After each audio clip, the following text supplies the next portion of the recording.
نیلے پانیوں کے بیچوں بیچ ایک چمکتا دمکتا سمندر تھا جہاں ایک ننھی مچھلی فنی رہتی تھی۔ فنی چھوٹے سے سیپی جتنی تھی اور اس کے چمکتے ہوئے چاندی جیسے چھل کے سورج کی روشنی میں جگمگاتے تھے۔ فنی کو مرجان کی چٹانوں کے بیچ چھپن چھپائی کھیلنا، ببلس کے ساتھ دوڑ لگانا اور وہیل مچھلیوں کے گیت سننا بہت پسند تھا۔ ایک دن جب وہ رنگ برنگی جیلی فش کا پیچھا کر رہی تھی تو وہ راستہ بھول گئی۔ ارد گرد صرف نیلا پانی تھا اور مرجان کی چٹان کہیں نظر نہیں آ رہی تھی۔ فنی نے ڈرتے ہوئے آواز دی، کوئی ہے؟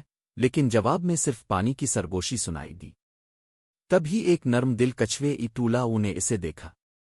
ٹولا نے کہا، تم راستہ بھٹک گئی ہو؟ فنی نے سر ہلاتے ہوئے کہا، ہاں، میں کھیلتی کھیلتی اپنے گھر سے بہت دور نکل آئی ہوں۔ ٹولا نے مسکرا کر کہا، فکر نہ کرو، سمندر بڑا ہے مگر تم اکیلی نہیں ہو۔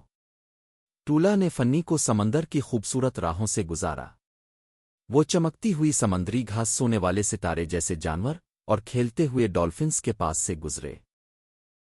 راستے میں فنی نے یہ سیکھا کہ دھارا آہے کو کیسے سمجھا جائے اور سورج کی روشنی کے ساتھ گھر کا راستہ کیسے پہچانا جائے۔ آخر کار فنی کو اپنا گھر یعنی مرجان کی چٹان دکھائی دی۔ اس کے سب دوست خوشی سے اس کا استقبال کرنے آئے۔